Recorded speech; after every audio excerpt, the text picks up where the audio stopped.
I heard that you closed another deal, Iho. Congratulations. Wika kay Hunter ng kanyang amang si Harold. We're so proud of you, Iho. Nakangiting wika naman ng kanyang inang si Bettina. Panganay na anak si Hunter ng mag-asawang Harold Jennings at Bettina Fria Buenavista. 4 silang magkakapatid, subalit si Hunter lang ang nasa Pilipinas sa kasalukuyan. Pagkatapos niya makapag-aral sa Amerika, ay pinili niyang umuwi at pamahalaan ng real estate company na itinaguyod ng ama sa bansa, ang Buenavista Land. Ang kumpanya nila sa Estados Unidos na minana ng ama mula sa lolo nila ay ipinaubaya niya sa nakababatang kapatid na si Harrison. Sa kasalukuyan, si Hunter ang CEO ng Buenavista Land. Nagretiro na kasi ang ama niya at pinili na lang ituon ang buong oras sa kanyang ina. Thanks, Dad, Mom. Sagot ni Hunter sa mga magulang. Kasama niyang nanananghalian ng mga magulang sa isang restaurant malapit sa opisina niya. Sinadya siya ng mga magulang ng tanghaling yon. Ayon sa ama ay gusto siyang makausap ng ina bago ang flight ng mga ito mamayang hapon. Pupunta ang mga magulang sa Switzerland para sa wedding anniversary ng mga to. Taon-taon kapag sumasapit ang wedding anniversary ng mga magulang, ay pinapakasalan ng kanyang ama ang mommy niya sa bansang pinupuntahan ng mga ito. You handle the business so well, Iho. Ngayon lalo pang lumalago ang kumpanya. Bakit hindi naman love life ang atupagin mo? You're already 30, pero hanggang ngayon wala ka pang pinapakilalang babae sa amin ng daddy mo. Wika ng ina. Natawa na lang si Hunter. May hinalan na siya na yun ang dahilan ng ina kung bakit gusto siyang makausap. Ilang beses nang nagpahiwatig ang ina na gusto na nito ng apo. Anito ay naiinggit ito sa mga pinsan na may mga apo ng pinagkakaabalahan. I'll get married when the time is right, Mom. Sagot niya sa ina. At kailan ang time na yon? Kapag pareho na kaming uugod-ugod ng daddy mo? Kapag po nakilala ko na ang babaeng para sa akin. Sa edad na 30, wala pang nagiging seryosong relasyon si Hunter. Wala pang babaeng nakapagpatibok sa kanyang puso. Subalit naniniwala siyang darating ang babaeng yon. Naniniwala siyang mayroong pag-ibig na nakalaan sa kanya tulad ng pag-ibig na nasaksihan niya mula sa mga magulang. Don't worry about me, Mom. I will get married. I will have my own family. Bibigyan ko kayo ng maraming apo. I hope it happens soon, Iho. Gusto ko na magkaroon ng bibi sa pamilya natin. Opo. Pagkatapos mananghalian ay nagpaalam na rin ang mga magulang sa kanya. Dumiretso naman si Hunter sa opisina niya na nasa ika-35 palapag ng business tower ng mga Buenavista. Good afternoon, sir. I-remind ko lang po kayo sa meeting niyo with Engineering Department this 2 p.m. Bungad sa kanya ng sekretarya. Thanks, Sylvia. Sagot niya bago dumiretso sa opisina. Subalit ilang minuto pa lang siya sa opisina nang tumunog ang intercom. Sir Hunter, nandito po sa labas si Mr. Enrico Manzano. Gusto daw po kayo makausap, sir. Sinabi ko na kailangan niya ng appointment pero importante raw po ang sadya niya. Wika ng sekretarya. It's okay. Send him in. Pagkatapos niyang sabihin yon, agad na bumukas ang pinto ng opisina at iniluwa ang negosyanteng si Enrico Manzano. May edad na ang negosyante, halos kasing edad ng kanyang ama. Subalit tila mas tumanda ito kaysa noong huling beses na nakita niya ang Ginoo. Nagkakilala sila ni Enrico Manzano sa isang kasino. Nakalaro niya roon ng Ginoo at nagkaroon ito ng 10 milyong pisong utang sa kanya. Mr. Manzano, why the surprise visit? Tanong niya sa kaharap. Ilang buwan na ang utang sa kanya ng Ginoo. Subalit dahil hindi siya malupit ay pinagbigyan niya ito nang humingi ito ng palugit sa kanya. Isa pa, napag-alaman niyang na-bankrupt ang maliit na advertising company nito. Ilang beses na kitang gustong makausap pero hindi kita matagpuan sa Okada, Engineer Jennings. Anong Ginoo? I don't frequently go to casinos, Mr. Manzano. I'm not a gambler. Sagot niya. Gambling was never his thing. Napadpad lang siya sa kasino ng gabing makilala niya si Mr. Manzano dahil kasama niya noon ng ilang foreign investors na nililigawan niya upang mag-invest sa kumpanya. Why do you need to see me? Magbabayad ka na ba ng utang, Mr. Manzano? Tumikhim ang matanda. Nandito ako dahil kailangan ko ng tulong, engineer. Tulong? Muli itong tumikhim. Bukod sa'yo, may iba pa akong pinagkakautangan. May 100 milyon akong utang sa negosyanteng si Mr. Alfonso Lim. Hindi ko alam na may connection pala sa sindikato ang matandang yun. Ngayon, ginigipit niya ako at kapag hindi ako nakapagbayad sa lalong madaling panahon, nanganganib ang buhay ko. And your point is, I came here to ask for help, engineer. Alam ko kung gaano kayaman ng mga Buenavista. Umaasa ako mapapautang mo ako para mabayaran ko si Mr. Lim. Bahagyang umangat ang kilay niya sa sinabi ng kaharap. Have you forgotten that you still owe me 10 million pesos, Mr. Manzano? Bakit ako papayag na pautangin ka ng mas malaking halaga? We're not relatives, nor business partners. Lumunok ito. Kapag hindi ako nakapagbayad kay Mr. Lim, manganganib ang buhay ko. Kapag may nangyaring masama sa akin, lalong hindi kita mababayaran, engineer. If that's the case, then don't bother paying me, Mr. Manzano. Kibit balikat na sagot niya. Tulad ng sinabi nito, ang angkan ng Buenavista ay isa sa mga pinakamayamang pamilya sa buong bansa. Bukod pa sa yaman ng pamilya ng kanyang ina ay mayaman din ang pamilya ng ama. Baliwala lang kay Hunter kung hindi mabayaran ni Mr. Manzano ang 10 milyong utang nito sa kanya. Nakitaan niya ng takot at depresyon ang mukha ng kaharap. Pwede kong gawing collateral ang bahay ko, engineer. That house cost at least 5 million. May property din ako sa Tagaytay. Anong gagawin ko sa bahay mo, Mr. Manzano? My family already has a lot of mansions here and abroad. Besides, I live a bachelor life. Wala akong ititira sa bahay na sinasabi mo. Kung ganoon, bibigyan din kita ng asawa. I will give you my house along with my daughter. That daughter of mine will be a perfect wife material for a businessman like you, engineer. Salubong ang mga kilay na napatitig siya sa kaharap. Ibibigay mo sa akin ang anak mo para lang mapautang kita? Are you insane? Hindi makapaniwalang gagad niya. Gusto niyang matawa dahil sinong matinong ama ang gagawa niyon sa sariling anak. Yes, and I am desperate. My daughter is of right age, kaya gusto kong mag-asawa na rin siya. I don't mind giving him to someone like you, engineer. May kinuhang kung anong papel ang Ginoo mula sa bulsa ng coat. Nang ilahad nito yon sa kanya ay napagtanto niyang isang larawan yon. Natigilan si Hunter nung tumambad sa kanya ang larawan ng isang magandang babae. Mahaba ang itim na buhok, hugis puso ang muka, matangos ang maliit na ilong, mapula ang mga labi at bilugan ang mga mata. Napakaamo ng mukha nito na tila isang anghel na bumaba mula sa langit. Napaawang ang mga labi niya habang patuloy na nakatitig sa larawan. Dama niya ang mabilis na tibok ng puso. Yun ang unang beses na nangyari sa kanya yon. This is my daughter, engineer. Maganda, hindi ba? Untag ng kaharap. Nang mag-angat siya ng tingin sa Ginoo ay may maliit na ngisi sa mga labi nito. Your daughter, what's her name? Tanong niya na kusang lumabas mula sa mga labi niya. Shera Marie. Hindi lang magandang anak ko, mabait rin at masunurin. Wala kang magiging problema sa kanya. Shera, what a beautiful name for a beautiful lady.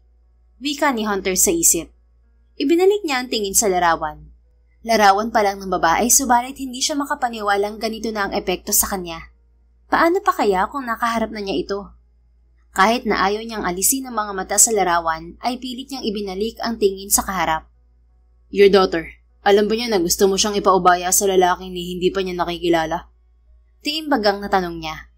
I'm sure my daughter wouldn't mind. She will follow everything I say. Wala ka rin dapat na ipag-alala. Gusto na rin ng anak ko na makapag-asawa. At sigurado akong magugustuhan ka niya bilang asawa niya. Nagkaroon ng pagtatalo sa dibdib ng binata. Subalit sa huli, isang buntong hininga ang pinakawalan niya bago tumango. Alright, I'll help you pay off your debts, Mr. Manzano. Nanlaki ang mga mata ng Ginoo. Bibigyan mo ko ng 100 milyon kapalit ng bahay at anak ko. Just your daughter, Mr. Manzano. You can keep your house to yourself. Anak mo lang ang gusto ko. Isa pa, sana tigilan mo na ang pagsusugal. Lalo ka lang ilulubog niyan. Deklara niya. I will. Salamat, engineer. Salamat. Naiiyak na sabi ng matanda, lumuhod pa. Samantala, isang linggo nakalipas, nakaharap sa malaking salamin sa kanyang silid si Shera. Mataman niyang pinagmamasdan ng sarili. Suot niya ang isang puting long sleeve dress na abot hanggang tuhod. Naka-half ponytail ang kanyang mahabang buhok. Manang Nelia, wika niya sa may edad na kasambahay na pumasok sa silid niya. Bata pa lang si Shera ay kasambahay na nila ang matanda. Sa katunayan, ito na ang nagsilbing ina niya. Pagdating kasi niya sa mundo, ay siya ring pagkawala ng ina.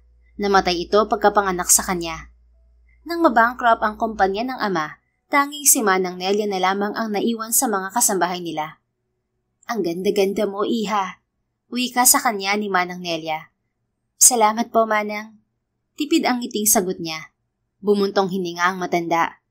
Hindi ko gusto ang ginagawa ng ama mo, pero wala akong magawa, iha.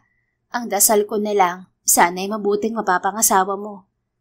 Ilang araw na ang nakararaan nang kausapin siya ng ama at sabihin sa kanya na kailangan niya magpakasal sa isang mayamang lalaking pinagkakautangan nito ng malaki. Ngayong araw makikilala ni Shera ang lalaking pakakasalan. Ayaw man niya sa nais ng ama, wala siyang magawa kundi sumunod dito. Bata pa lang siya ay sunod-sunuran na siya sa ama. Noong una, lagi niya itong sinusunod dahil umaasa siyang mamahalin siya nito. Simula nang isilang siya ay wala siyang natanggap na pagmamahal mula sa ama. Siya kasi ang sinisi nito sa pagkamatay ng kanyang ina. Sana nga po, Manang. Tanging sagot niya sa matanda.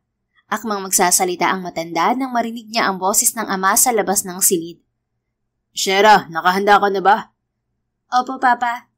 Kung ganun ay lumabas ka na dyan. Opo, Papa. Muli ay sagot niya. Paglabas nila ni Manang Nelia ng kanyang silid, ay malamig ang tingin pinasadahan ng tingin ng ama ang suot niya. Tandaan mo ang bilin ko sa'yo, Shera. Magpakabait ka sa harap ng mapapangasawa mo. Hindi mo ako pwedeng ipahiya sa kanya. Sundin mo ang lahat ng sasabihin niya. Tumango siya. Opo, Papa. Mabuti. Sa paraang yan man lang ay mabayaran mo ang ginawa kong pagpapalaki sa'yo. Laging isinusumbat ng kanyang ama ang pagpapalaki nito sa kanya.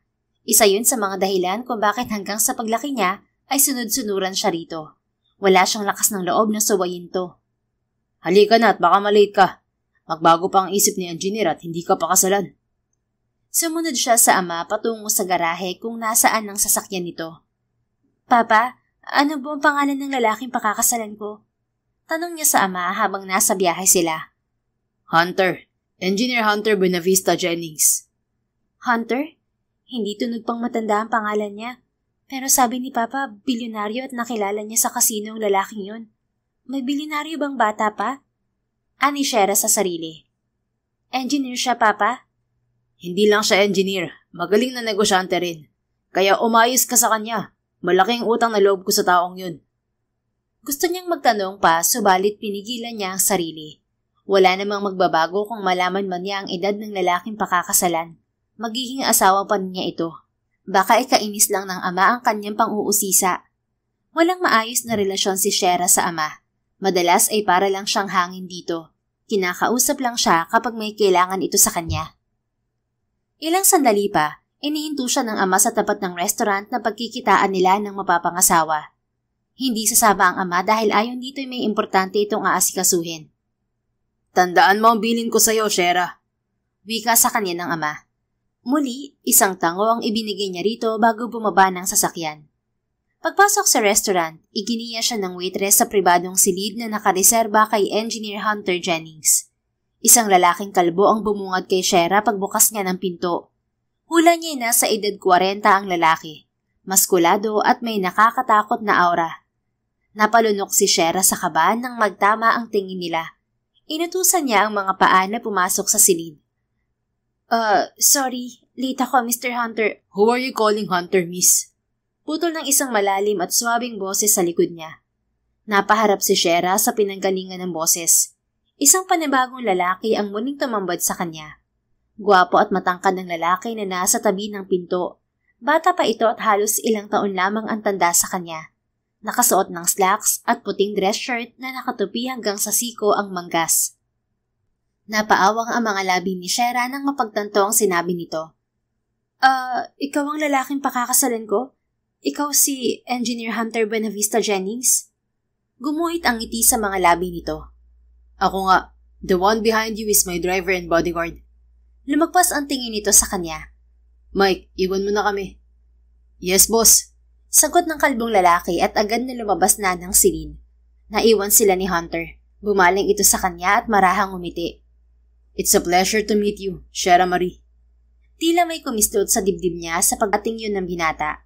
Marahan ng boses nito. Ganon din ang ngiti. Nice to meet you too, Mr. Hunter Jennings. Just Hunter. Stop being so formal. Anyway, let's go to our table. Iginiya siya nito sa mesa na nasa gitna ng silid.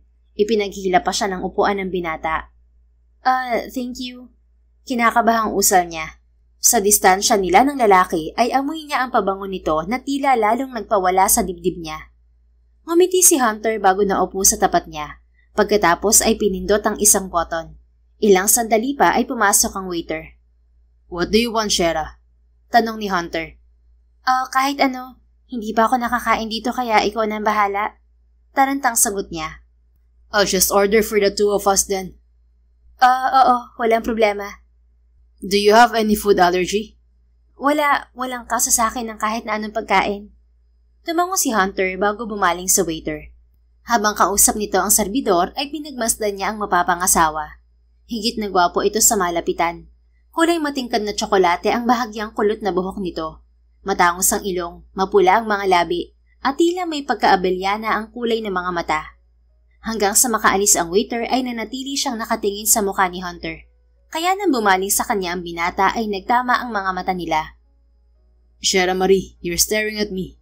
What is it? Disappointed ka ba sa akin? May ngiting tanong ni Hunter. Napakurap-kurap siya. Umiling-iling. Ramdam niya ang pag-iinit ng mga pisngi. Hindi ako disappointed.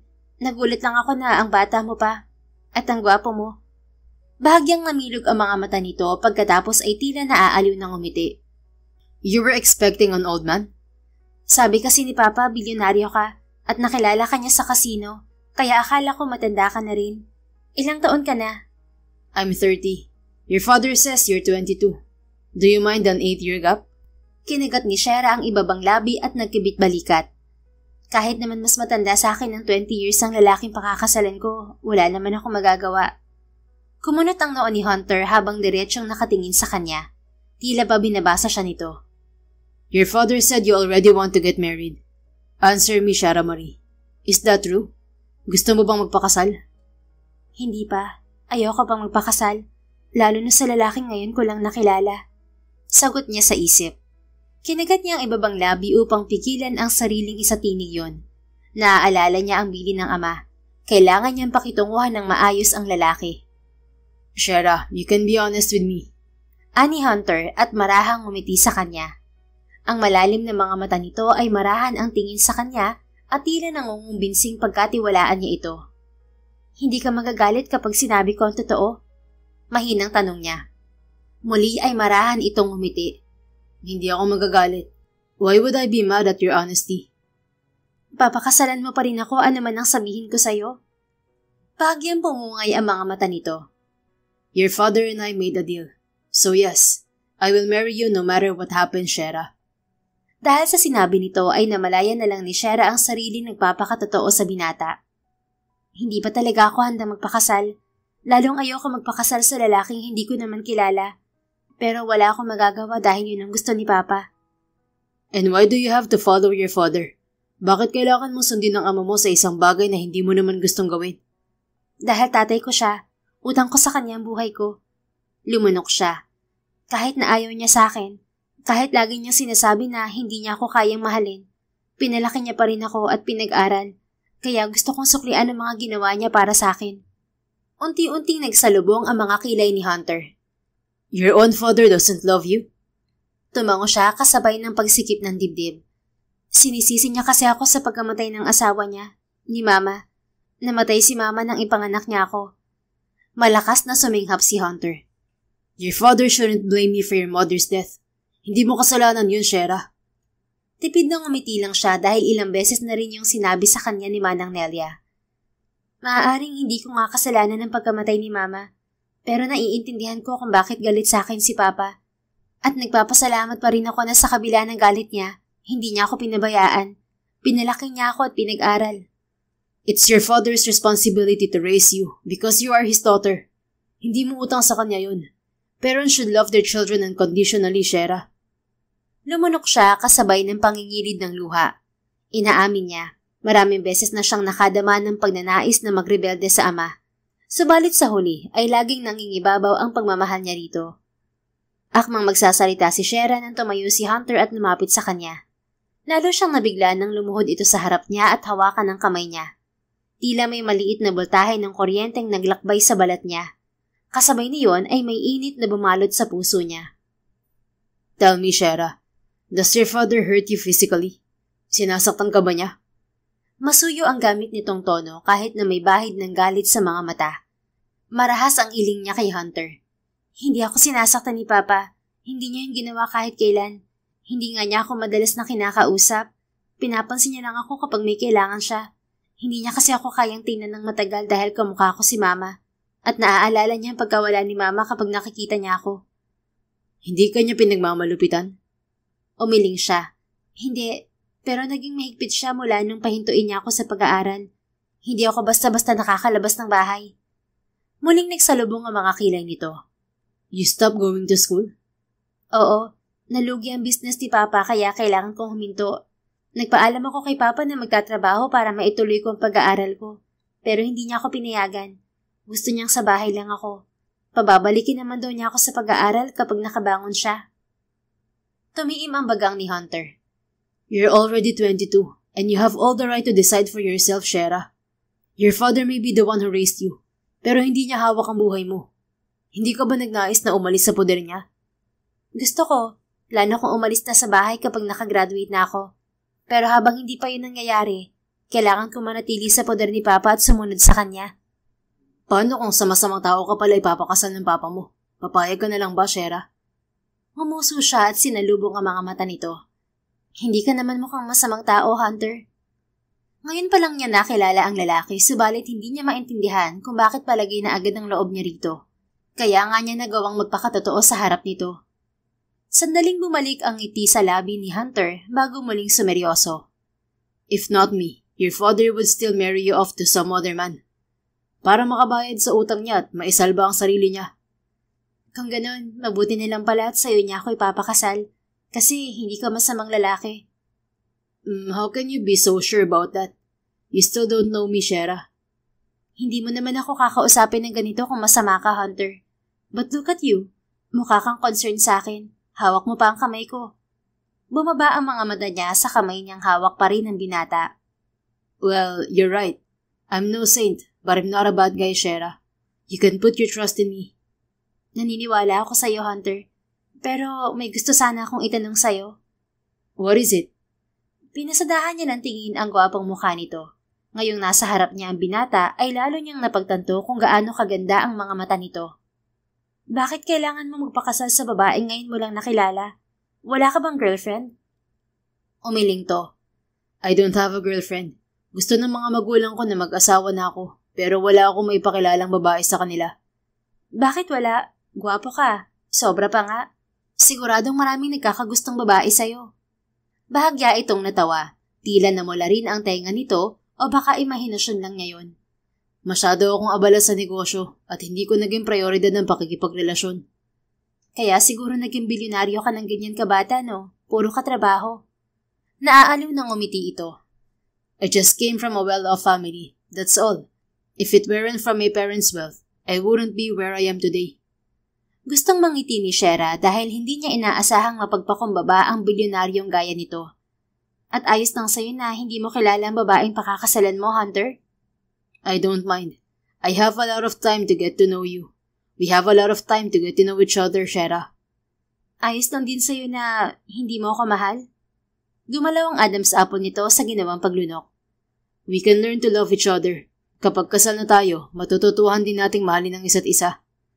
Sandaling napaawang ang mga labi niya bago tumango. Gwapo si Hunter at mabait. Walang babaeng hindi ito matututunang mahalin. Ngayon pa nga lang ay may epekto na ang lalaki sa kanya. Paano pa kapag nagsama sila? Ngumiti ito at marahang pinisil ang palad niya. I hope you'll be able to trust me, Shera. Alam ko napilitan ka lang na magpakasal sa akin. Pero ipinapangako ko sa'yo. Pwede mo akong pagkatiwalaan. I will never be like your father. Kapag naging asawa mo ako, ibibigay ko sa'yo ang kalayaan na pinagkait sa'yo ng ama mo. Hindi kita pipilitin sa isang bagay na ayaw mo. I will respect you. I will give you the freedom to do the things that you want to do in life. Napaawang ang mga labi ni Shera sa narinig. Inasahan niya na kapag nagpakasal siya sa lalaking pinili ng ama, makakalaya nga siya sa poder ng ama subalit makukulong lang ulit siya sa panibagong hawla. Kaya naman labis na ikinabigla niya ang mga salitang lumabas sa bibig ni Hunter.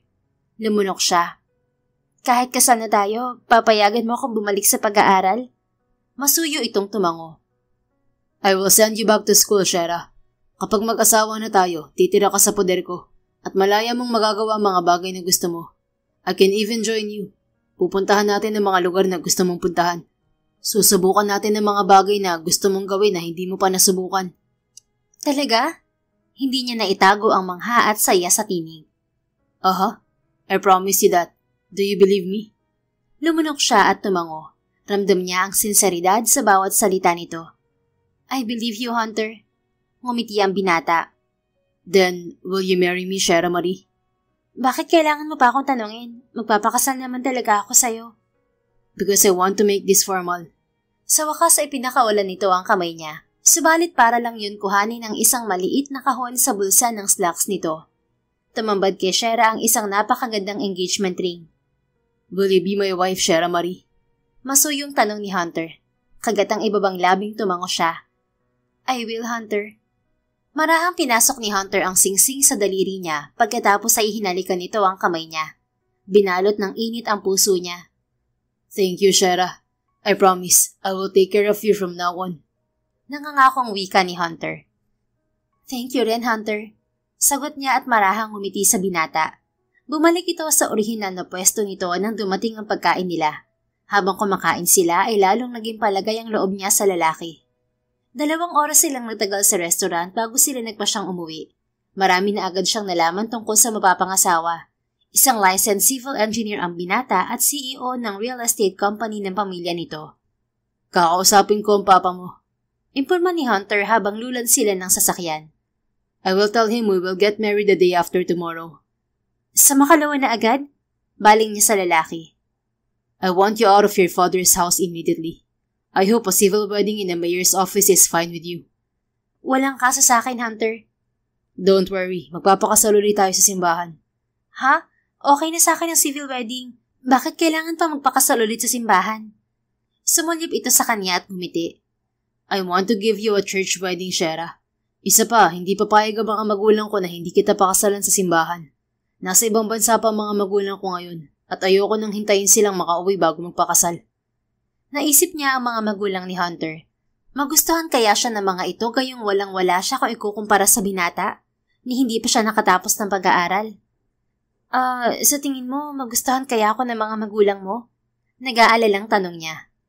They will like you, Shera. My parents are good people. My whole family is. Napangiti siya. Kung ganun, may pinagmanahan ka pala. Ikaw, sigurado akong nagmana ka lang sa mami mo.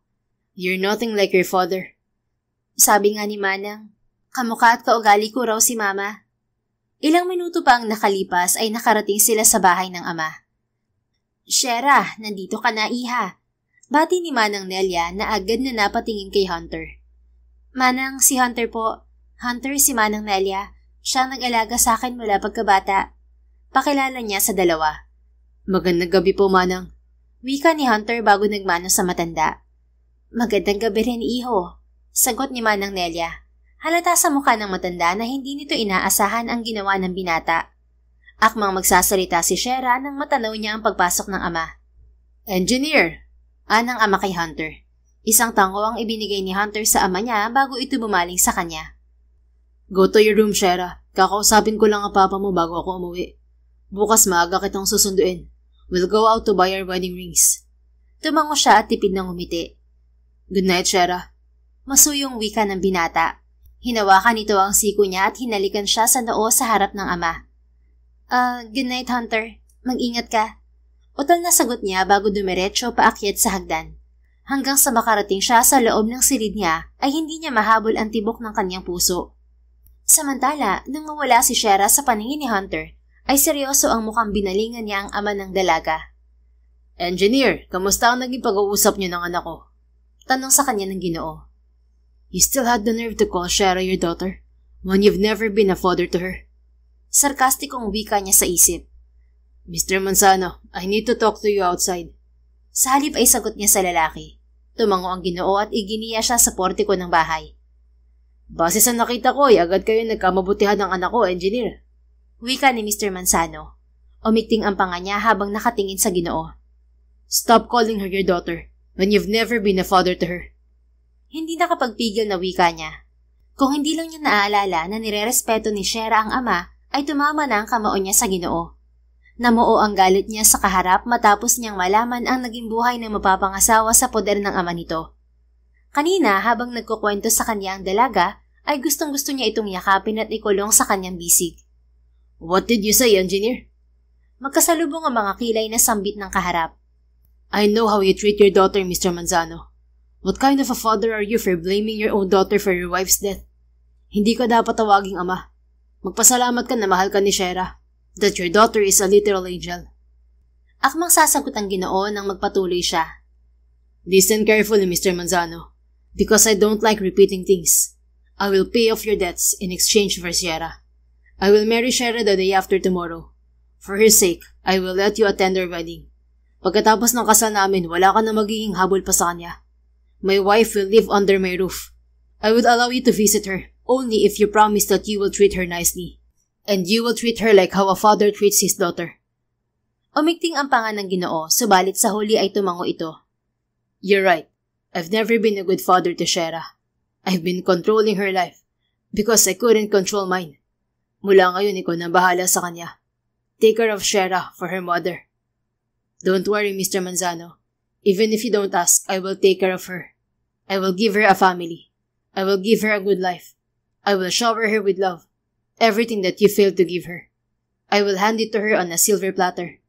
Mariing sagot niya sa kaharap. Aasahan ko yun, engineer. Tanging sagot ng Ginoo.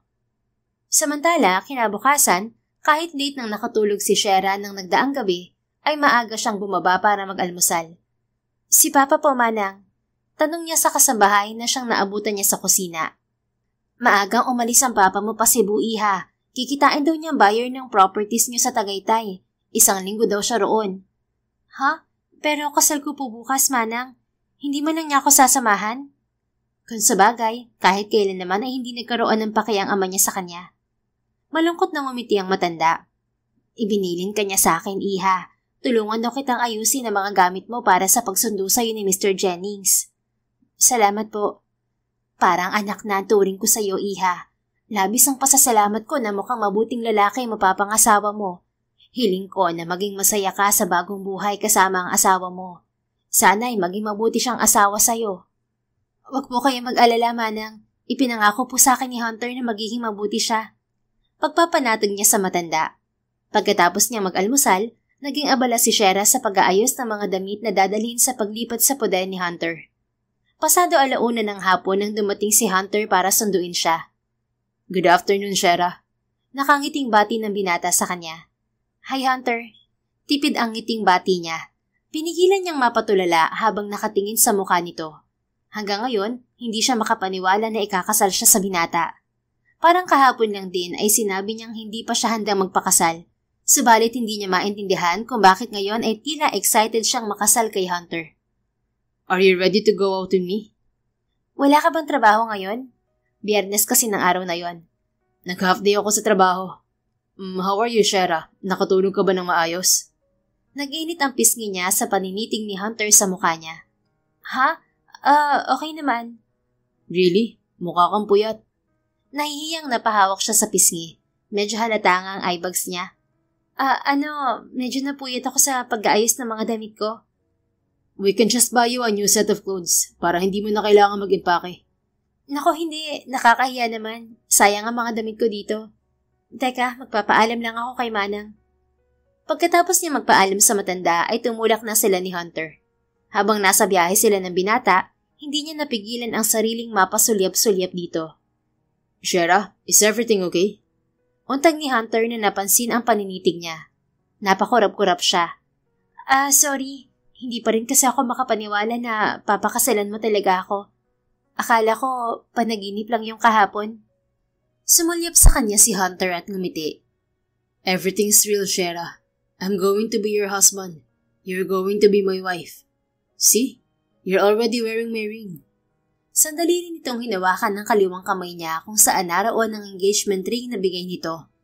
Lalo niyang napatunayan na totoo ang gagawing pagpapakasal kay Hunter nang pagdating sa mall ay dumiretso sila sa isang sikat na jewelry store. Ikaw ang bahalang mamili ng wedding ring natin. Baling ni Hunter sa kanya. Bakit ako? Hindi ba dapat ikaw kasi ikaw naman yung magbabayad? No, Shera, you're the wife. So I'll let you decide with these things. I want you to choose the one you like. I will always give you the freedom to choose. Kung anong gusto mo, yun ang kukunin natin. Masuyong sagot ni Hunter. Buong buhay niya, hindi siya binigyan ng ama ng pagkakataong magdesisyon para sa sarili. Ang marinig yun mula sa magiging asawa ay labis na nagpainit sa puso niya. Paano kung sobrang mahal ng gusto ko? Pabirong tanong niya. Ngumisi lang to. Try your husband, wife. Malaki ang budget mo para sa singsing? Baby, you can go buy the most expensive ring and I wouldn't mind. Nang-init ang mga pisngi niya sa pagtawag nito sa kanya ng baby.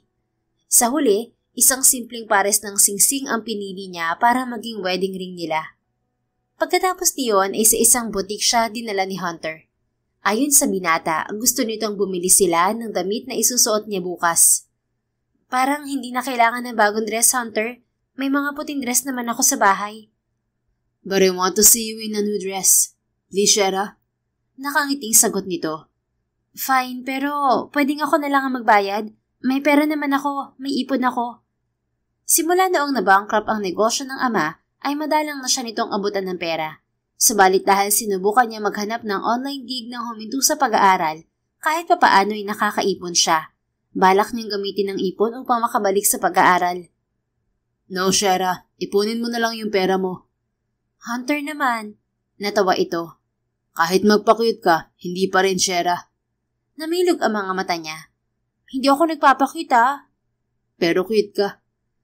Ay, sige na nga. Ikaw na ang magbayad. Sa huli ay pagsuko niya na ikinangisi nito. Pagkatapos makabili ng damit, bumili rin sila ng sapatos na kapares niyon. What do you want to do next? Gusto mo bang kumain? Tanong ni Hunter. Umiling siya. Busog pa ako eh. Ikaw ba? I'm not hungry yet. Let's just shop again. Baka may mga gusto ka pa. Wag na. Ang laki na ng gastos natin. Hindi ba uso sa'yo magtipid? Bakit ko nga ba tinatanong mayaman ka? Natawa lang ito. Tell me, anong gusto mong gawin? Pwede ba tayong manood ng sine?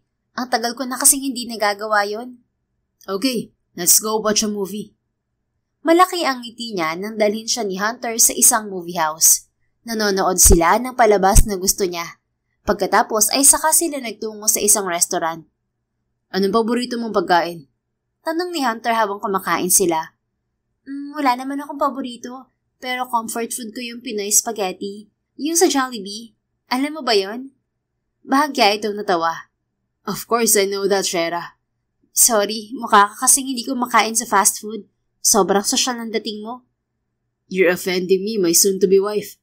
I can't believe you're saying that. Natawa siya. Sorry na po. Kasi naman, ang gwapo mo talaga. Pangmaharali ka na gwapo. Anong lahi ng father mo? My father has Mexican-American blood. Kaswal na sagot nito, subalit napansin niya ang pamumula ng dulo ng tenga nito. May kapatid ka?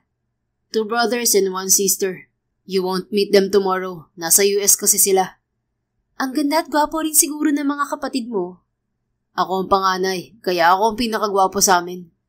Ganun ba yun? Natawang sagot niya. Oo, ganun yun. Yung bunso, latak. Natawang tumango siya. Kung sa bagay, kung may mas gwapo pa kay Hunter, ay baka hindi na tao yun. Nagtagal sila sa pagkain ng binata dahil kung saan-saan napunta ang usapan nila, kung ano-ano rin ang mga tanong nito sa kanya. Gusto mong maging architect? Tanong ng binata. Tipid ang ngiting tumango siya. Oo sana, kaso si Papa business management ang pinukuha sa akin na kurso. When you go back to school, I will let you pursue architect. Kapag naging architect ka na, tutulungan mo akong i-disenyo ang magiging bahay natin. Nag-init ang puso niya. Hunter, sigurado ka pa talagang magpapakasal ka sa akin? Wala pa akong achievement. Hindi pa ako graduate. Pasanin mo pa nga ako eh. Samantalang ikaw, hindi lang basta mayaman. Ang dami mong achievement sa buhay. Ang successful mo na. Hinawakan ito ang isang kamay niya. I'm not going to marry you because of your achievements in life. I'm going to marry you because I know you're going to fit as my wife, Shera. Hindi ka nag-aalala sa sasabihin ng ibang tao? Ano mo sasabihin nila? Na ang ganda ng babaeng pinakasalan ko? Namula ang mukha niya. Hunter naman, hindi yun. Nakangiting umangat ang kilay nito. Hindi ba yun? Yun lang kasi ang naisip kong sasabihin nila. Sigurado may magsasabi na masyado akong alangan sa'yo. I don't care what other people would say, Shara. You shouldn't mind too. This is our marriage and other people have no say about it. Sa huli ay tumango siya at ngumiti. Tama si Hunter. Ang opinion lang nito ang dapat na importante sa kanya. 9:00 ng gabi nang ihatid siya ni Hunter sa bahay nila. I'll see you tomorrow, Shara. And tomorrow, you'll be Mrs. Jennings. Wika ni Hunter nang magpaalam sa kanya. Ngumiti siya at tumango. See you tomorrow, Hunter. Mag-ingat ka pa uwi. Wala bang goodnight kiss sa fiancé ko? Namula siya. Goodnight kiss? Nakangiting itinuro nito ang pisngi. Okay. Tumingkayad siya para halikan si Hunter sa parting yun ng mukha nito. Agad na nagwala ang puso niya sa ginawa. Thank you, baby. Good night. Masuyong sambit ni Hunter. Mapungay ang mga matang ngumiti ito. Good night din, Hunter. Ingat ka.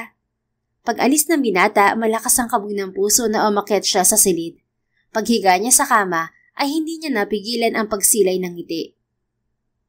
Kinabukasan, 2:00 ng hapon nang dumating si Hunter. You look pretty, my wife. Puri sa kanya ni Hunter. Magkatabi sila sa sasakyan nito dahil may kasama itong driver. Ang gwapo mo rin, Hunter. Puri niya sa lalaki. Puting dress shirt lang at slacks ang suot nito sabalit hindi mapintasan ang kagwapuhan nito. Kung ganun, bagay tayo? Natawa siya. Hindi ko alam na corny pala ang CEO ng Buena Vista Land. Ngayon ko lang din nalaman, Shara. Natatawa ring sagot nito. Pagdating nila sa mayor's office ay naabutan nila ang isang pinsan ni Hunter na tatayong witness sa kasal nila. Tulad ni Hunter ay ubod din ng gwapo si Keith Buenavista. Doon napatunayan ni Shara na magandang lahi ang angkan ng Buenavista. Kaya pala nagmamadali tong pinsan ko na pakasalan ka. You're very beautiful, Shara. You look like an angel. Wika ni Keith na ikinainit ng mukha niya. She's my angel, Keith. Biglang wika ni Hunter sa pinsan. Naramdaman ni Shara ang kamay nito sa bewang niya. Natawang nagtaas ng kamay si Keith. Chill, Hunter. Pinuri ko lang naman ang asawa mo. Hindi ko aagawin. Of course, she's all yours. Hindi ba, Shara? Bumaling ang lalaki sa kanya at kumindat. Don't mind him, Shara. He's a playboy. Wika ni Hunter at inilayo siya sa pinsan. Hindi nagtagal ay nagsimula ang kasal. Nang ideklara ng mayor na ganap na silang mag-asawa ni Hunter, humarap sa kanya ang lalaki. Hinawakan ang baba niya at sinakop ang mga labi niya.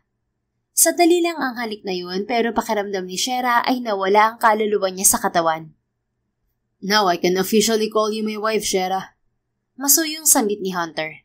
Dahil sa bilis ng timok ng puso niya, isang ngiti ang naisagot niya sa kanyang asawa. Congratulations, lovebirds! Malaki ang ngising bati ni Keith Buenavista. Thanks for coming, Keith. Ani Hunter sa pinsan. Ngumiti rin si Shara at nagpasalamat sa binata. No worries. Anyway, I have to go. See you two around. Shara, kung gusto mong hiwalayan ng asawa mo, tawagan mo lang ako. I'm a family lawyer. Shut up, Keith. Hindi kami maghihiwalay ng asawa ko, no? Supladong sagot ni Hunter na ikinatawa lang ng pinsan nito. Pagpasensyahan mo na si Keith. Siya lang ang libre sa mga pinsan ko kaya siya ang naimbitahan ko. Baling sa kanya ni Hunter pag-alis ng pinsan. Napangiti lang siya. Ang gwapo rin ng pinsan mo. Ang ganda pala ng lahi ng mga Buenavista. Mas gwapo din ang asawa mo. Babaero pa yun. Sagot nito na ikinatawa niya. Paglabas nila ng munisipyo ni Hunter ay dumiretso sila sa isang restaurant para kumain. Pagkatapos ay umuwi sila sa bahay ng ama para kunin ang mga gamit niya. Mag-ingat ka lagi, Shara. Huwag ka magdadalawang isip na umuwi dito kapag may problema. Wika ni Manang Nelia.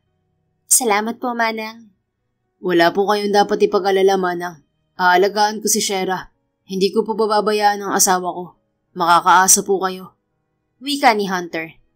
Maraming salamat, iho. Wika ng matanda. Sandali pa silang nagtagal sa bahay bago sila tumulak pa uwi sa kondo nito na matatagpuan sa Buenavista Tower. Malaki ang unit nito at 3 ang silid sa ikalawang palapag. This will be our room, wife. You're free to put your clothes in the walk-in closet. Kung may gusto kong ipabago, just tell me, okay? Wika ni Hunter. Humarap siya sa asawa na nakatayo sa tabi niya. Ang ganda nitong kondo mo. Ang laki. Ikaw lang talaga nakatira dito? Masuyong umiti si Hunter. Ngayon, hindi na lang ako. Nandito ka na. And soon, we'll have our own family. Napalunok siya. Ngayong mag-asawa na sila ni Hunter, kailangan niyang gampanan ang pagiging asawa niya sa lalaki. Ang isiping may mangyayari sa kanila ay nagdudulot ng kakaibang kaba sa dibdib niya. Shera? Untag nito. Kinagat niya ang ibabang labi. Hunter, yung wedding kiss natin, first kiss ko yun. I'm very well aware, wife. Masuyong ngiti nito. Wala akong naging boyfriend. Wala akong experience. Ikaw sigurado meron na. Kaya hindi ako sigurado kung masisiyahan ka sa akin. Pero gagawin ko lahat para magampanan ko ang pagiging may bahay mo. Umawang ang mga labi nito bago masuyong sinapo ang kanyang muka. Shera, you don't have to please me, okay? Kahit anong gawin mo, hindi mo ako madidisappoint. I will always be satisfied with you, my wife. Kahit hindi ako marunong humalik? Hindi mo kailangan matuto. I don't mind, Shera. Kinagat niya ang ibabang labi. Pero gusto kong matuto. Umangat ang sulok ng mga labi nito. Don't worry about it. I will teach you how. Ngayon? Tuturuan mo ako ngayon? Bago natin gawin yon? Anong yun? What do you expect us to do tonight? Namula ng husto ang mukha niya. First night natin, di ba? Yung ginagawa ng mag-asawa kapag unang gabi? Ngumuso si Hunter pagkatapos ay nangingiting umiling. Oh, hindi natin gagawin yun, Shera. Isang bahagi niya ang nakahinga ng maluwag, subalit isang bahagi din niya ang na-disappoint sa narinig. Bakit, Hunter? Dahil ba hindi pa ako marunong humalik? Napaawang ang labi nito pagkatapos ay umiling. No, hindi dahil doon, Mrs. We can't do it when I know you're still not comfortable with me. Komportable na ako sa iyo, Hunter. Ngumiti ito. But it's better if we get to know each other first. Mas maganda na kilala natin ang isa't isa bago natin gawin ang bagay na yon, hindi ba? Oo, pero ayos lang ba sa'yo? Kaya mong maghintay? I admit I'm not a very patient man. Pero pagdating sa'yo, kaya ko maghintay. So don't worry about it, my wife. I'll be fine. Tila may init na gumapang sa puso ni Shera. Bahagyang umuso si Hunter. But anyway, I can always kiss you. Can I? Nag-init ang pisnging tumango siya. Oo, pwede mo akong halikan. Tuturuan mo nga ako, hindi ba? Can I kiss you now? Masuyong tanong ni Hunter. Muli siyang tumango. Isang ngiti ang ibinigay ni Hunter bago bumaba ang mukha nito para sakupin ng mga labi niya. Tila siya muling inilipad sa ere ng hagkan ng asawa. Masuyo ang bawat kumpas ng mga labi nito sa kanya. Kusang kumilos ang mga labi niya para gumanti sa halik nito. Napilitan lang silang maghiwalay nang tumunog ang cellphone ng asawa. Hunter, may tumatawag sa'yo. Nanghihinang sambit niya. Tumikim ito at lumayo para kunin ang cellphone. Pagkatapos ay ibinalik ang tingin sa kanya. It's my parents. I'm sorry, I'll just have to answer this, wife. Okay lang, sige na. Pinatakan siya nito ng halik sa noo bago ito lumabas ng silid. Nang naiwang mag-isa ay nangiting napaupo si Shera sa kama. Samantala, nagtungo si Hunter sa sala ng unit niya para sagutin ang tawag. Sigurado siyang importante ang tawag ng mga magulang dahil hindi basta-basta tumatawag ang mga ito kapag nasa bakasyon. Hello, Dad? Wika niya sa kausap. Hunter, iho. Gusto kang makausap ng mami mo. Wika ng ama. Kasunod ay narinig na niya ang boses ng ina sa kabilang linya. Hunter Damian Bonavista Jennings, ano tong narinig ko sa mga pinsan mo na nagpakasal ka raw? Gusto niyang pumalatak. Wala pa siyang isang araw na kasal subalit nakarating na agad sa mga magulang niya ang tungkol doon kahit na nasa ibang bansa ang mga ito. Hunter? Untag ng ina. Yes, Mom. I just got married today. Ha? Akala ko ba wala ka pang planong magpakasal? What is this, Hunter? May seryosong girlfriend ka na hindi mo sinasabi sa amin ng daddy mo? She was never my girlfriend, Mom. Kakakilala lang namin. What? At pinakasalan mo agad? Gulantang nawika ng ina. I know she's the right woman for me.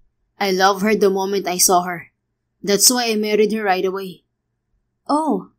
Mahinang sagot ng ina, halatang hindi inaasahan ng sinabi niya. Your wife, what is her name, iho? Shera Marie. Napangiti siya at napahawak sa mga labi. Hanggang ngayon ay ramdam pa niya ang tamis ng labi ng asawa. Nag-init ang dibdib niya nang sabihin ni Shera na gusto nitong matutong humalik. Kung alam lang nito ang epekto nito sa kanya, na simpleng hawak lang nito ay nagwawala na ang puso niya. Uuwi kami agad ng daddy mo, Hunter. I can't wait to meet your wife. And please, I want you to marry her again. Wika ng ina. Of course, Mom. Pakakasalan ko ulit ang asawa ko. Mabilis na sagot niya. Pagkatapos niyang kausapin ng mga magulang ay bumalik siya sa salid nilang mag-asawa. Naabutan niya na tulog na ito. Nakangiti niyang pinagmasdan ang magandang mukha nito. My kind and innocent wife, I will take care of you for the rest of our lives. So please fall in love with me too. Mahinang usal niya. Kinabukasan, nagising si Shera na mag-isa sa silid nila ng asawa. Pagkatapos niyang mag-ayos ay lumabas siya. Naabutan niya si Hunter sa kusina. May almusal na ring nakahanda roon. Good morning, wife. Masuyong bati ni Hunter. Nag-init ang mukha niya. Good morning. Sorry, nakatulog agad ako kagabi tapos naunahan mo pa akong gumising. Ikaw tuloy ang nagluto ng almusal. It's okay, Shera. Hindi yun okay. Ako dapat ang kikilos dito sa bahay. Hindi kita pinakasalan para maging katulong ko. I married you because I want you as my wife, as my partner in life. Pero di ba tungkulin ng may bahay na pagsilbihan at asikasuhin ng asawa nila? Well, you can cook for me from time to time. Let's say tomorrow ikaw naman. How about that, Mrs.? Nakangiti siyang tumango. Okay. Ngumiti rin to. Come on, kain na tayo. Duwalog sila sa hapag. Namangha siya ng tikman ng luto ni Hunter. Parang lahat ng magandang katangian ay nasa asawa na niya. Ang swerte mo kay Hunter. Wika sa kanya ng isang parte ng isip. What do you want today, wife? We can go outside. Ani Hunter sa gitna ng pagkain nila. Mag-grocery siguro tayo? May mga kailangan din kasi akong bilhin. Grocery date? What else? May gusto ka pa bang puntahan? Kinagat niyang ibabang labi. Unang araw nila yon ng asawa at gusto niyang sulitin ang araw na yon bago ito bumalik sa trabaho bukas. Gusto ko sanang magpunta sa park. Hindi ko pa nararanasang makipag-date doon. Okay, let's go on a date in a park. Okay lang ba yon? Hindi ba corny para sa'yo, Hunter? No, it's not. I told you lahat ng gusto mo gagawin natin, okay? Besides, ikaw na rin ang nagsabi na corny rin ako, di ba? Bahagya siyang natawa. Thank you, mister. You're always welcome, Mrs. Pagkatapos nilang kumain ay naghanda sila para sa pag-alis. Una silang nagtungo sa mall. Bandang hapon na nang magpunta sila sa isang sikat na parke. Magkahawak ang kamay na namasyal sila roon ng asawa. Are you happy, my wife? Baling sa kanya ni Hunter. Nakaupo sila sa isang bench habang kumakain ng ice cream na binili nila sa mga tinderong naglalako roon. Bumaling siya sa asawa at malaki ang ngiting tumango. Ang saya ko. Thank you, Hunter. I'm happy that you're happy. Ikaw, masaya ka ba? Ngumiti ito. Pumungay ang mga mata. I'm happy, Shera. Thank you for making me happy. Hindi na niya napigil ang sarili at lumapit pa sa asawa para halikan ito sa pisngi. Napanguso siya nang makita ang bakas ng lipstick niya sa pisngi nito. Sorry, dumikit ang lipstick ko. It's okay. Gusto ko nga ng isa pa, Mrs. Nakangising nito at inilapit sa kanya ang muka. Nakangiting pinagbigyan niya ang asawa. Gabi na sila nakauwi sa kondo ni Hunter dahil sa labas na sila naghapunan. Kinabukasan, siniguro ni Shera na maaga siyang magising para maipaghanda ng almusal ang asawa. Pagpasok ni Hunter sa kusina ay naihanda na niya ang almusal nila. Thank you for cooking our breakfast, wife. Masuyong wika nito nang lapitan siya. You're welcome. What are you going to do today? Maglilinis siguro ako. Hindi ko pa rin tapos ilipat ang mga damit ko sa closet mo eh. My secretary told me it's enrollment season. Ayusin mo na rin ang mga kailangan mo para sa pagbabalik mo sa college, Mrs. Talaga? Mag-aaral na ulit ako, Hunter? Hindi makapaniwalang tanong niya sa asawa. Yes, I want you to achieve your dream, Shera. I told you, hindi kita pipigilan na gawin ang mga gusto mo. Nandito lang ako para suportahan ka. Nag-init ang sulok ng mga mata niya. Thank you, mister. Pasasalamat niya at niyakap ang asawa. Anything for you. Sagot nito at kinintalan ng halik ang noo niya. Come on, let's eat. Masaya silang nag-almusal ni Hunter. Lalong sumaya si Shera na marami ang nakain ng asawa. Pagpasok nito sa trabaho, pagkatapos niya maglinis ay naging abala siya sa pag-aayos ng mga dokumento na kakailanganin sa pagbabalik eskwela. 5:00 ng hapon nang magluto siya ng hapunan nila. Pasado 6:00 nang makauwi si Hunter. Sabay silang naghapunan habang ikinukwento nito ang naging araw nito. Ganoon ang routine nilang mag-asawa sa sumunod pang mga araw. Bago matapos ang linggo, ipinasok siya ng asawa sa isang sikat na universidad na malapit lang sa opisina nito. Pagkatapos ay namili sila ng mga gamit niya sa eskwela. 2 linggo ang matuling lumipas. Lunes ng umaga yon. Pareho silang nakabihis ng asawa ng mag-almusal. Unang araw ni Shera sa eskwela. Are you excited, Mrs.? Tanong ni Hunter. Tapos na silang kumain at tinutulungan niya itong isuot ang necktie nito. Oo, excited ako, pero kinakabahan din. Ngumiti si Hunter. Don't be nervous, you'll be fine. Ako nga itong dapat nakabahan. Ha? Bakit naman, mister? My wife is very, very pretty and kind. I'm sure maraming lalaki magkakagusto sa'yo. Namula siya. Wala naman siguro, Hunter. Meron yan, madami. Hindi sila pwedeng magkagusto sa akin kasi may asawa na ako. Bahagyang natawa ang asawa. My innocent wife, you can't stop men from liking you. Wala naman akong pake sa kanila kasi may asawa na akong tao. Walang ibang gwapo sa akin kundi ang asawa ko lang. Ngumiti ito. Then, can you kiss me? To ease my worry? Hinila niya ang necktie na suot ng asawa upang halikan. Agad na gumanti ng halik si Hunter. Okay na po? Tanong niya nang pakawalan nila ang mga labi ng isa't isa. Malaki ang ngiting tumango si Hunter. Napanguso siya bago muling inayos ang pang-itaas nito na bahagyang nagusot. Ilang sandali pa umalis na sila ng kondo. Hinatid siya ni Hunter sa universidad bago ito tumulak pa opisina. Kinakabahan si Shera ngunit inisip lang niya ang asawa ay bigla siyang napanatag bago harapin ang kanyang unang klase. Business management ang una mong course? Tanong kay Shera ng kaklase niyang si Jethro. Dahil nagkatabi sila sa upuan, ay ito rin ang unang kumausap sa kanya. Bading ang kaklase subalit mahahalata lang yon kapag nagsalita ito. Lalaking-lalaki kasi ang ayos ni Jethro. Oo, pero huminto ako. Pagbalik ko, architecture na ang kinuha ko. Ito kasi ang gusto ko talaga. Tumango-tango si Jethro subalit biglang nanlaki ang mga mata nito nang makita ang kamay niya. OMG! Kasal ka na, Shera? Humuso siya at tumango. Oo, ilang linggo na rin. Ha? Ilang taon ka na ba? 22. 22 ka lang? Ang bata mo naman nagpakasal, girl. Jaunties ka ba? Nako, hindi ako buntis. Tigas ang iling na sagot niya. Kung alam lang nito na hanggang ngayon ay inosente pa siya. Hinawakan nito ang kamay niya at tila iniinspeksyon ang 2 singsing na naroon. Oh my gosh! Totoong ba totoong nasa singsing mo? Big time ang asawa mo, Shera. CEO ng real estate business. Dahil curious si Jethro ay pinakita niya ang picture nila ni Hunter sa cellphone niya. Kuha yon nung mag-date sila ng asawa sa luneta. Diyos ko! Ang gwapo ng asawa mo! Muntik na malaglag ang brief ko, girl! Natawa siya sa komento nito. Oo, gwapo talaga. Kung sa bagay, ang ganda mo rin kasi, girl. Baliw na baliw siguro sa itong asawa mo kaya pinakasalan ka agad. Nako, hindi ganun. O arranged marriage ba kayo? Parang uso nga talaga yun sa mga mayayaman eh. Parang ganun nga. Sagot na lang niya para hindi na ipaliwanag pa rito ang buong katotohanan.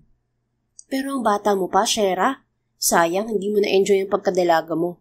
Baka magsisi ka kalauna na maaga kang nagpakasal. Nakangiti siyang umiling. Wala akong pagsisisihan, Jethro. Mas sumaya ako nang pakasalan ako ng asawa ko. Napakabait na asawa ni Hunter. Wala akong masabi sa kanya. Sa bagay, kung ganito ba naman kagwapo ang asawa, bakit ka nga naman magsisisi? Aminin mo, kahit arranged marriage lang kayo, in love ka dyan sa asawa mo, no? Kagat ng ibabang labing tumango siya kay Jethro. Ilang araw na nakalipas mula nang mapagtanto niya na mahal na niya ang asawa. Hindi na rin naman niya ipinagtaka kung bakit ganoon siya kabilis na nahulog kay Hunter. Mula noong nakilala niya ito ay walang ibang ginawa ang lalaki kundi ang alagaan siya. 4:00 ng hapon nang lumabas siya ng eskwelahan. Kasabay niya si Jethro. Shera girl, teka, may dumi ka sa muka. Wika ng kaibigan. Napahinto siya sa paglalakad palabas ng gate at bumaling kay Jethro. Hinawakan nito ang pisngi niya at may kung anong inalis doon. Ang ganda mo lalo ngayon, Shera. Nako, sigurado matutulala ang asawa mo pag nakita ka. Natawa na lang siya at nagpasalamat. Tinuruan kasi siya nitong maglagay ng makeup nang sabihin niya na balak niyang pumunta sa opisina ng asawa.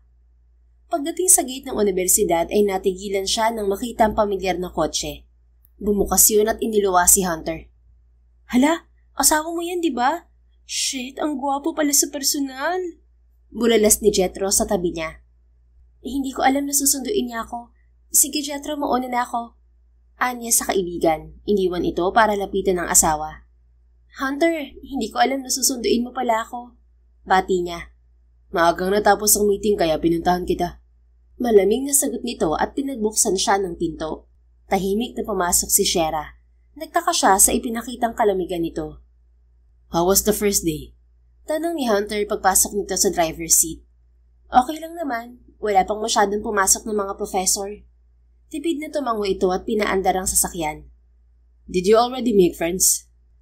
Oo, mababait yung mga classmates ko. Yung kasama ko lumabas si Jethro, bagong kaibigan ko.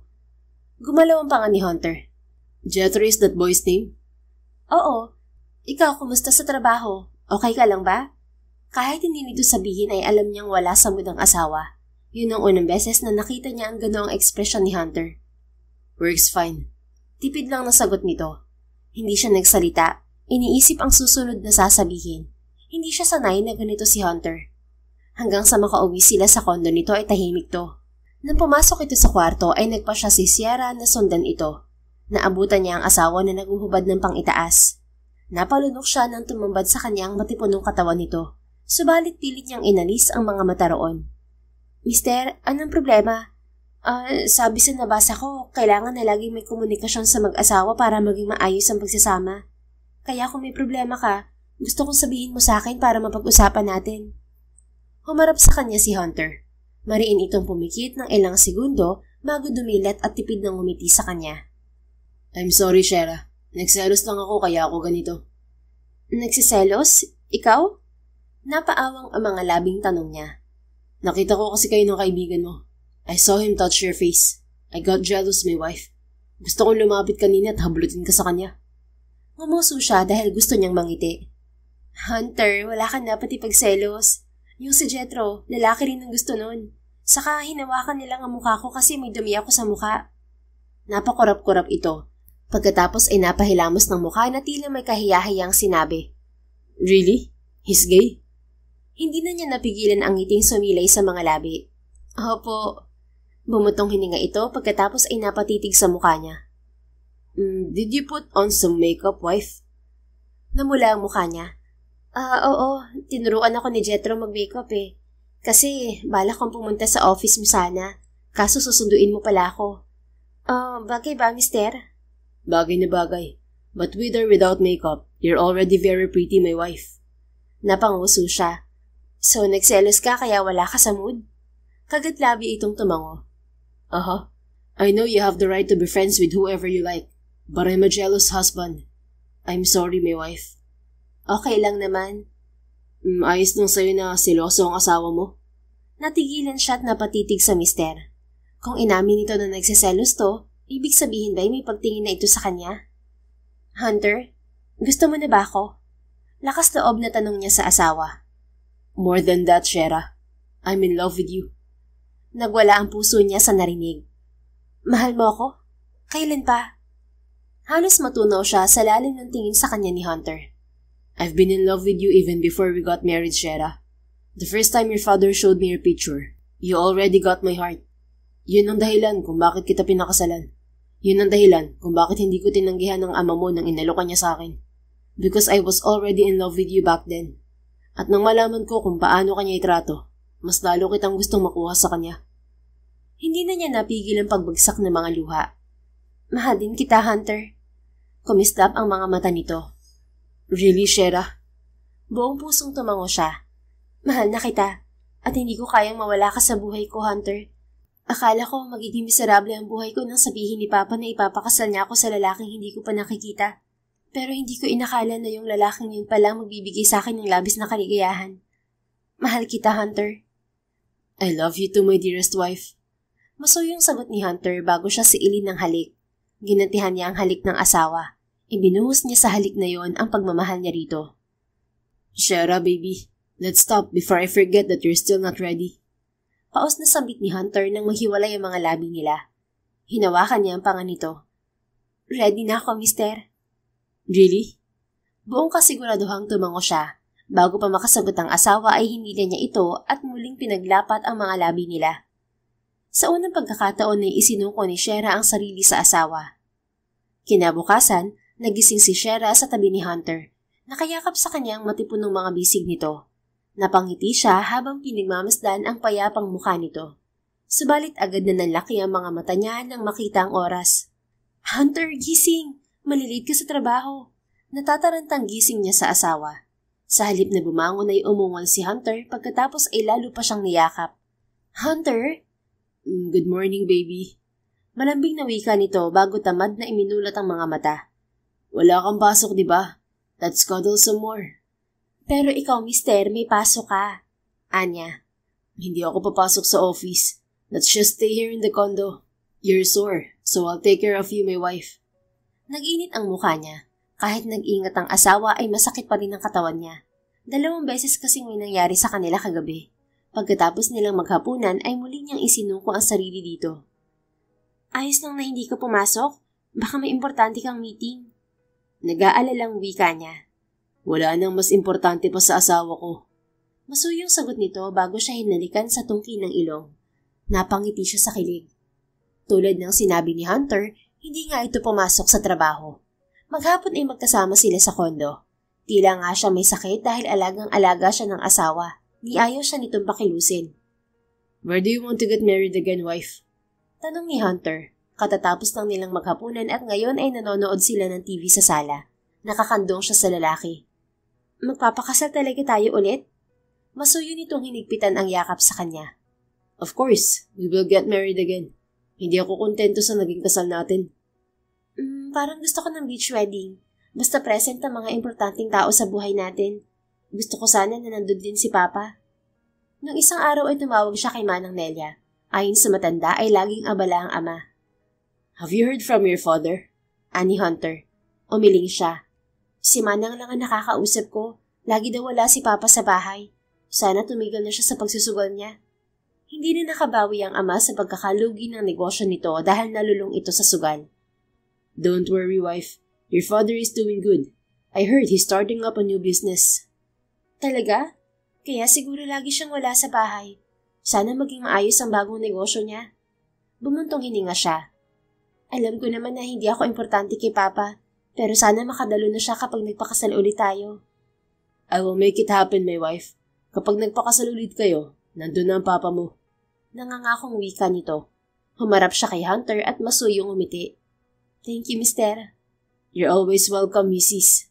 Grabe, spoiled talaga ako sa'yo. My mission in life is to spoil you, my wife. Sagot nito na ikinakilig ng buong pagkatao niya. Kinabukasan, muli ay hinatid siya ni Hunter sa eskwela. Maaga ako mamaya. Susunduin ulit kita, Mrs. Wika ni Hunter. Okay, good luck sa trabaho. Good luck, kiss ko. Nag-kiss na tayo sa kondo kanina ah. You know I will never get enough of your kisses, baby. Anito na nagpangiti sa kanya. Bago siya bumaba ng sasakyan, nagsalo sila sa isang matamis na halik ng asawa. Mula nang aminin nila sa isa't isa ang nararamdaman, lalo pang naging mas malambing kay Shara ang asawa. Maging siya man ay wala ng pag-aalinlangang ipakita sa mister ang nararamdaman. Nang hapong yon, nang sunduin siya ni Hunter sa universidad ay ipinakilala niya rito si Jethro. Pagdating ng araw ng linggo, magkasama silang nagluto ni Hunter ng tanghalian. Ayon kasi sa asawa ay nakauwi na ng bansa ang mga magulang nito at dadalaw ang mga ito sa kanila. You don't have to be nervous, wife. They're just my parents. Wika sa kanya ni Hunter nang sabihin niyang kinakabahan siya. Paano kung hindi nila ako magustuhan? Masuyong hinawakan nito ang mukha niya. They will like you. Trust me. Namula siya sa kilig nang bigla ay halikan siya ng asawa. Ilang sandali pa, dumating ang mga magulang ni Hunter. Sa kabila ng edad ay mukhang batang tingnan ang mga ito. Tila nga papasang nakatatandang kapatid lang ng asawa niya ang mga ito. Mom, Dad, this is my wife, Shara Marie. Shara, baby, meet my parents. Magalang na binati ni Shara ang mga ito. Mainit na yakap ang iginawad sa kanya ni Bettina Buenavista. Finally, I got to meet you, Iha. You're so pretty. Kaya pala itinali kagad ng anak ko. Wika ng ginang. Mom, nagmana lang ako kay Dad. Remember, pinakasalan ka rin niya agad nung nagkakilala kayo. Ani Hunter na ikinatawa ng mga magulang nito. Agad na napalagay ang loob ni Shera sa mga magulang ng asawa. Ramdam niya ang pagtanggap sa kanya ng mga ito. Your parents, Iha, dumalo ba sila sa kasal niyo ni Hunter? Tanong ni Bettina. Wala na po ang mama ko. Si Papa naman, abala po sa trabaho. Hindi rin po maayos ang relasyon naming dalawa. Sagot ni Shera. I'm sorry to hear that, Iha. Don't worry, you gain a new family with us. Ngayon pinakasalan mo si Hunter, parang anak na rin kita. Please call me mommy from now on. Nag-init ang puso niya. Hindi siya makapaniwalang magkakaroon siya ng bagong pamilya dahil sa asawa. Thank you po, mommy. Kapag may ginawang hindi maganda si Hunter, magsumbong ka lang sa akin, Iha. Mom, I'm a very good husband to my wife. Ani Hunter sa ina. Totoo ba, Iha? Nakangiting tanong ni Bettina sa kanya. Totoo po, alagang-alaga po ako ng anak niyo. Ngumiti si Hunter bago siya masuyong hinalikan sa pisngi sa harap ng mga magulang nito. I hope by next year ay meron na kaming apo. Wika pa ni Bettina nang dumulog sila sa hapagkainan. Mom, paplanuhin pa namin yan ni Shera. Nag-aaral pa ang asawa ko. Wika ni Hunter. Huwag po kayong mag-alala, bibigyan namin kayo ng apo ni Hunter.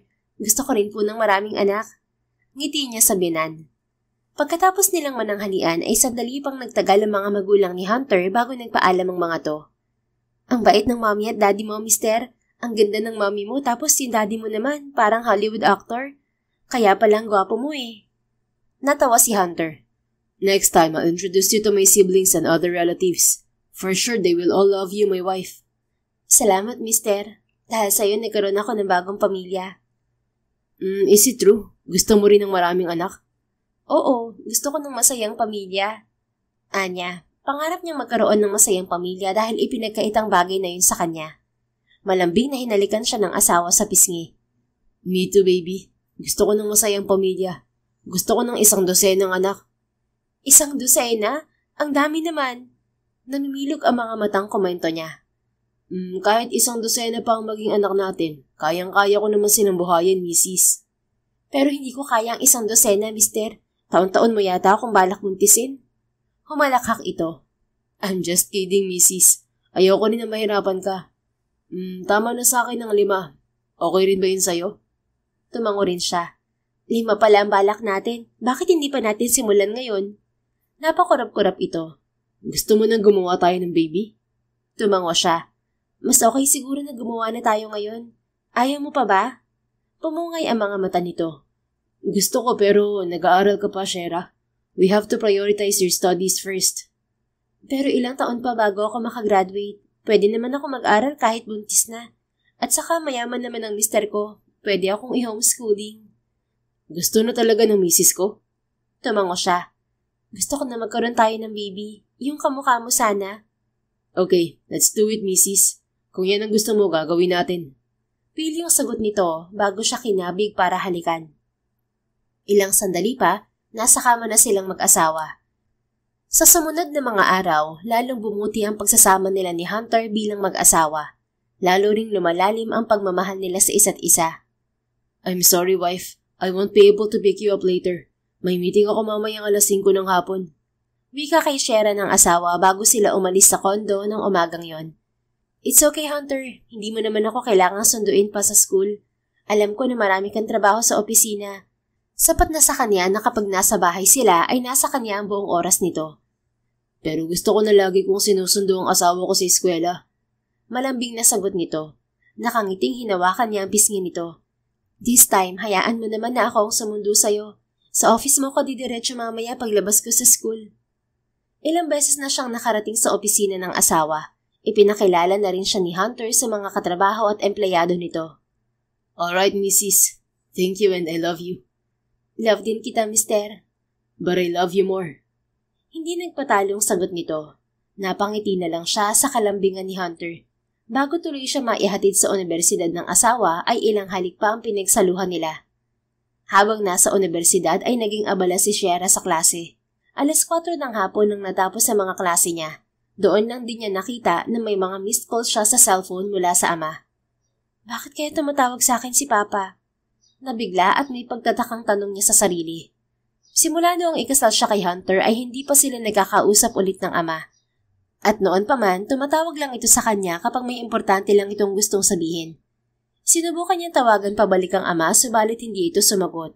Napabuntong hininga na lang siya bago ibinalik ang cellphone sa bag. Paglabas ni Shera ng gate ng universidad ay isang van ang huminto sa harap niya. Bumukas ang pinto niyon at tumambad sa kanya ang dalawang nakaitim na lalaki. Miss, ikaw ba si Shera Manzano? Anak ni Enrico Manzano? Tanong ng isang lalaki sa kanya. Oo, ako nga. Hindi na niya natapos ang sasabihin dahil hinawakan siya ng lalaki sa kamay at sinubukang hilahin papasok ng van. Nagpumiglas siya at nang makawala ay nagmamadaling tumakbo patawid sa kalsada. Subalit hindi niya napansin ang isang humahagibis na SUV na babangga sa kanya. Samantala, nasa opisina si Hunter nang makatanggap siya ng tawag mula sa asawa. Subalit nang sagutin niya ang tawag ay ibang boses ang narinig niya. Hello? Kayo po bang asawa ni Miss Shera Marie? Tanong ng boses sa kabilang linya. Bumundo ng kaba sa dibdib ni Hunter. Sino itong kausap ko? Sir, ER nurse po ako dito sa St. Mary's Hospital. Nandito po ang asawa niyo. Kailangan niyo pong magpunta dito, sir. Critical po ang lagay niya. Hindi na niya narinig pa ang sunod na sinabi ng kausap. Nagmamadali na siyang lumabas ng opisina. Ni hindi niya pinansin ng sekretaryang tumatawag sa kanya.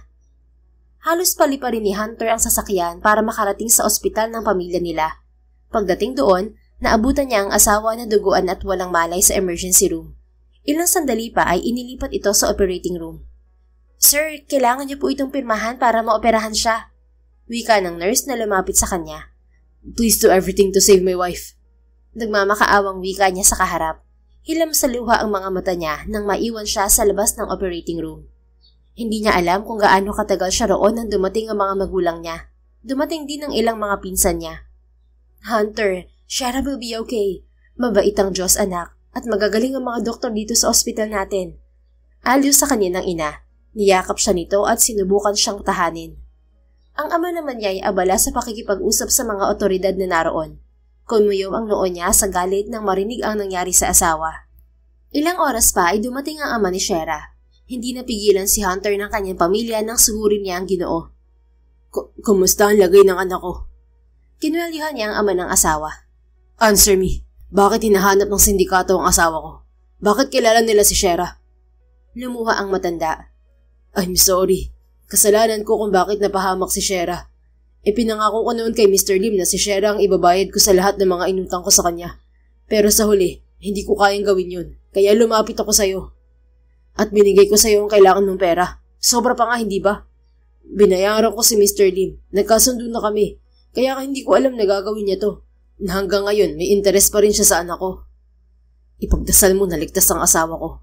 Kung hindi, kakalimutan kong ikaw ang ama niya. Anya bago marahas na pinakawalan ng Ginoo. 2 araw ang nakalipas, nagising si Shera sa isang puting silid. Shera baby, you're awake. Tila hindi makapaniwalang samit ni Hunter. Agad itong lumapit sa kanya at hinawakan ng isang kamay niya. Thank you, wife. Thank you. I love you. Hindi niya nagawang sumagot dahil dumating ang doktor at nurse. Ilang sandali siyang ineksamin ng mga ito bago siya muling naiwang mag-isa kasama si Hunter. Hunter, bakit ka umiiyak? Okay na ako. Wika niya. Sa itsura ni Hunter ay tila hindi ito nag-ahit at ilang araw na walang tulog. Hinawakan ito ang kamay niya. I thought I'd lose you, Shera. Hindi ko alam ang gagawin ko kung sakaling mawala ka sa buhay ko. The moment we got married, you became my life. Ikaw lang ang tanging kaligayahan ko sa buhay na to, my wife. Without you, I'll be lost. Masuyo niyang inabot ang mukha nito. Okay na ako, mister. Huwag ka nang umiyak, please. I'm sorry kung pinag-alala kita. No, I'm sorry I failed to protect you. I'm sorry, my wife. Hunter, hindi mo kasalanan. Hindi ikaw yung nakasagasa sa akin. But I'm your husband, and it's my duty to protect you. Nung nakita kitang duguan at walang malay sa emergency room, parang gusto ko na rin mawala. You were in a critical condition. They had to operate on you. After the operation, you were unconscious for 48 hours. Nabasag ang boses nito. Anong inoperahan sa akin?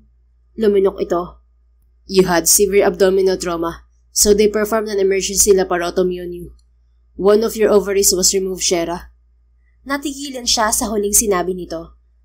May ovary? Ibig sabihin, hindi na ako magkakaanak? Nanginig ang boses niya. Pareho nilang gusto ni Hunter na magkaroon ng maraming anak at masayang pamilya. Ang kaalaman na nawalan siya ng kakayahang magkaanak ay hindi niya matanggap. Shera, isang ovary lang ang tinanggal sa'yo. You can still get pregnant. We can still have a baby. Alo sa kanya ng asawa. Nanikip ang dibdib niya. Paano kung mahirapan ako magbuntis at hindi kita mabigyan ng anak? Don't worry about it, wife. There are lots of ways for us to have a baby. Your husband is a Buena Vista. I can make things happen for us. Magkakaroon tayo ng anak. We will have kids. We will have a family. Pero paano kung hindi kita mabigyan ng anak? Iiwan mo ba ako? No, I would never leave you. I love you and that would never change, no matter what the circumstances are. I want us to have a family, yes, but I'm already content and happy with you. With only the two of us. Noong nakita kitang nag-aagaw buhay, I prayed hard to God to bring you back to life. Kahit tayong dalawa lang sa buhay na to, magiging masaya ako, Shera. You're the only one I want in life. Nalaglagan luha niya. Hindi niya alam na pwede palang sumakit ang puso dahil sa labis na kaligayahan. How about you? Iiwan mo ba ako kung sakaling hindi kita mabigyan ng anak? Masuyong tanong ni Hunter. Hindi ko magagawa yan. Mabilis na sagot niya. Mahal na mahal kita, Hunter. Ngumiti ito at dinala ang kamay niya sa mga labi. I love you more, my wife. Nanatili sa tabi niya ang asawa. Isang oras ang nakalipas ay dumating ang mga magulang nito. Salamat sa Diyos at maayos ka na, iha. Everyone in the family is praying for your safety. Wika ni Bettina. Salamat po, Mommy. Sagot niya. Lubos ang pasasalamat niya na nagkaroon siya ng ina sa ginang. Shera, iha. Nasa labas ang ama mo. Gusto kanyang makausap. Wika naman sa kanya ng binang lalaki matapos siyang kamustahin ng mga ito. Bumaling sa kanyang asawa. Gusto mo ba siyang makausap, Mrs.? If not, I can send him away. Gusto ko makausap si Papa. Pagkatapos niyang sabihin yon ay nagpaalam sa kanya ang mga biyanan. Huling umalis ang asawa matapos siyang halikan sa noo. Ilang sandali pa, pumasok ang ama sa silid. Ikinagulat ni Shera ang pagluha nito sa harap niya. Sabi ng asawa mo, wala na akong mukhang maihaharap pa sa'yo. Alam kong tama siya, pero nandito ako dahil gusto kong humingi ng tawad, anak. Simula pagkabata mo, hindi ako naging mabuting ama sa'yo. Pagkatapos ngayon, ipinahamak pa kita. Patawarin mo ako na sinisi kita sa pagkamatay ng mama mo. Patawarin mo ako dahil hindi ko na ipakita sa iyo ang pagmamahal ko. Patawarin mo ako dahil tinato kitang bagay na pwede kong kontrolin.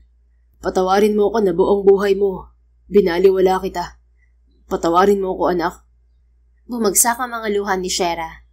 Maraming beses na gusto ko magalit sa iyo, Papa. Pero lagi ko naiisip na ikaw pa rin ang tatay ko. Ikaw pa rin ang dahilan kung bakit nandito ako sa mundo. Kahit hindi ka naging mabuting ama sa akin, kahit hindi ko naramdaman ang pagmamahal na sinasabi mo, salamat sa lahat ng ginawa mo para sa akin, lalo na sa pagdala sa akin sa piling ng asawa ko. Siya ang pinakamagandang nangyari sa akin, Papa. Pinuno niya ng pagmamahal ng buhay ko. Binigyan niya ako ng pamilya. Ngumiti ang ama sa kabila ng luha sa mga mata. Mahal na mahal ka ng asawa mo, Shera. Nagpapasalamat ako na may isang bagay akong nagawang mabuti para sa iyo, anak. Pagkatapos nilang mag-usap ng ama ay pumasok muli si Hunter sa silid niya. Are you okay, my wife? Masuyong tanong ni Hunter. Inabot nito ang pisngi niya at tinuyo ang bakas ng luha roon. Ngumiti siya at tumango. Humingi ng tawad sa akin si Papa. Did you forgive him? Tumango siya. Ayoko magtanim ng galit. Kahit naman baligtarin pa ang mundo, siya pa rin ang tatay ko. Napuno ng paghanga ang magandang mga mata ni Hunter. You're very kind, my wife. Your kindness deserves the whole world. And I promise you, I will give you the world. Ngumiti siya. Hindi ko kailangan ng buong mundo. Ikaw lang ang kailangan ko, mister. And you already have me, Mrs. I love you, and I will continue to love you forever. Mahalin kita, at patuloy kitang mamahalin. Habang buhay. Buong pagmamahal na tugon niya. Ilang araw pang nanatili si Shera sa ospital bago siya nakalabas. Bukod sa pamilya ng asawa, madalas din nasa ospital si Manang Nelia. Sa impluwensya ng pamilya ni Hunter, agad na naipakulong ang driver ng SUV na nakasagasa sa kanya. Gayon din ang negosyanteng si Mr. Lim at ang sindikato na nagtangkang dumukod sa kanya. Ilang linggo ang nakalipas matapos ang aksidenteng nangyari kay Shera, ay muli siyang pinakasalan ng asawa. Beach wedding ang ikalawang kasal nila, tulad ng hiling niya kay Hunter. Sa pagkakataong yon, present ang lahat ng mga mahal nila sa buhay, kabilang na ang ama ni Shera. Ito ang naghatid sa kanya sa altar. Sinsero din ang paghingi ng tawad ng ama at kalaunan ay naging maayos ang relasyon nila. Muli itong bubangon at paunti-unti nang umaayos ang bagong negosyo. Hindi na rin ito nagsusugal. Sa ikalawang taon ng anibersaryo ng kasal ni Hunter at Shera ay isinilang ni Shera ang panganay na anak nila. Labis na ipinagpasalamat nilang mag-asawa ang biyayang yun ng may kapal. Napawi ang pangamba nila na baka naapektuhan ng operasyon noon ang kanyang pagbubuntis. Subalit napakabuti ng Diyos, hindi sila binigo. Kalaunan ay nakatapos din ng pag-aaral si Shera at naging isang ganap na arkitekto. Siya ang nagdisenyo ng bahay na ipinatayo ni Hunter para sa kanilang pamilya. Sa kabila ng kondisyon ni Shera, sa loob ng pagsasama nila ay biniyayaan pa rin sila ng 4 na anak. Wala nang mahihiling pa si Shera sa buhay na ipinagkaloob sa kanya ng may kapal. Labis na naging maligaya siya sa piling ng mapagmahal na asawa at kanilang pamilya. Maaaring hindi pinalad si Shera sa pagmamahal at pag-aarugang hinahanap-hanap niya sa kanyang magulang. Ngunit pinagkalooban naman siya ng may kapal ng isang Hunter na may pusong tunay na nagmamahal. Ipinapaalala rin ng kanilang kwento na minsan, ang mga sugat na iniwan ng kahapon ay hindi na kailangang balikan, sapagkat may mga taong itinatalaga sa buhay natin upang iparamdam na karapat-dapat tayo sa pagmamahal, respeto at tunay na pag-aaruga. At kapag dumating na ang taong yun, malalaman mong hindi ka kailanman pinagkaitan ng tadhana. Inantay ka lang nitong makarating sa tamang tahanan. The End. If you enjoyed this story, please don't forget to like, subscribe, comment, and share. Your support helps us reach more people and spread the love. Thank you for tuning in, and we're looking forward to seeing you again soon. In the meantime, please take care and may God bless you always.